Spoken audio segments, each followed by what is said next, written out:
Boom,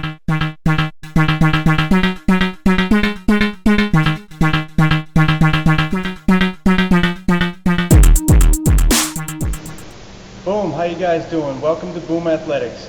I'm Seaberg. What I'm going to show you guys how to do right now is some progressions with your squat.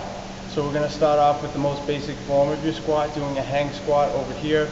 We're going to use something to hang on to, so you can try this at home as long as you have something sturdy to hang on to. Then we're going to move into a free squat. You're just using your body weight. And from there we're going to actually add some weight to that movement. So some of the reasons why it's important to do a squat is because it's a very functional movement. As you're sitting down into a chair and getting up, you're squatting essentially. So whether you're 100 years old and you've been alive for a very long time using those hips, or you're a 21-year-old college athlete, this is always going to be functional and it's always going to be beneficial to your workout when done properly. So the way you do a hang squat, what I like to do with people is make sure I get something where you kind of have a limited range of motion with your knees here, because I don't want your knees going too far over your toes. You're going to put your feet right up against the edge. It's going to be right out in front of you. You're going to hang on just like this. This is why it's called a hang squat, because you can literally hang back. Now we don't want to drop our hips like that, but also we don't want to drop our knees too far forward. So what we're going to try to do while we're hanging on here is put your hands nice and high, so that way you can go down just far enough and break that 90, or you can bring your hands a little bit lower once you start to get a little bit more comfortable and go a little bit deeper. Okay, so when we do this, what we're paying attention to is that knee-ankle alignment. We're trying to keep that knee right over the ankle right here. What happens is that allows you to push through properly and use the correct muscle groups. We're using the quads here, we're using the glutes. So we're coming down, breaking that 90, pushing right up through the heel, and then squeezing the butt at the very top. That's a hang squat. Okay, now as you let go of the hang squat and you graduate to a free squat, you're going to start to engage the core a lot more. You're going to be forced to stabilize a ton more. So when doing a free squat, I like to have just outside the shoulder width stance. Again, always paying attention to those knees. Keep the knees over the ankles if possible. Come on over here. What we're going to do is watch the hips. The hips are the first thing to move here. The biggest mistake that people make is they start to do this when they squat. Your knees should not be going anywhere. Really, your knees will stay right where they are.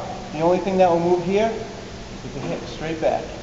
So practice that movement, just that little hip popping back, and then from there you're going to sit all the way down. You can put your hands out front just like this. If you want, you can always put your hands behind your head. You want to make sure your spine alignment is there the whole time. Your neck, your skull, your spine straight. You don't want to be doing this. You don't want this type of stuff. Just put extra stress on your thoracic and lumbar spine. One thing that you can do to make sure your spine stays straight, just for now, is you can look up a little bit, and that might help you.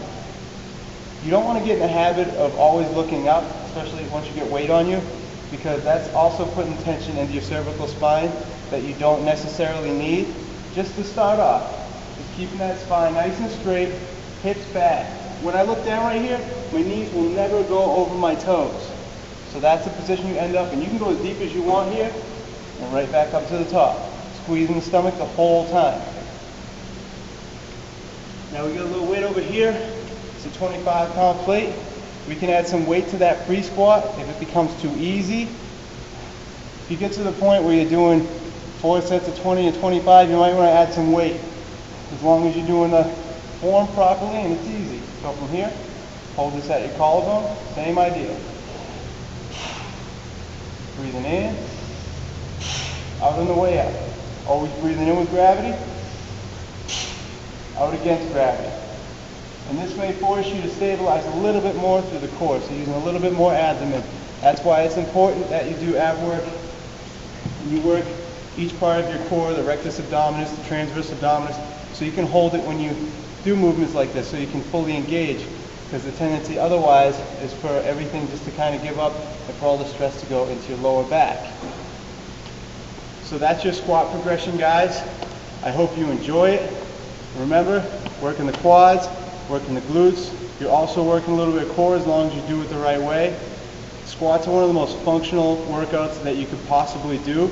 I hope you guys enjoy it. Leave your comments below. If you guys have any other questions, if you have anything to say, I really enjoy the feedback. I like what you guys are saying. You guys are asking the right questions, going in the right direction. Boom. Hit it hard, guys.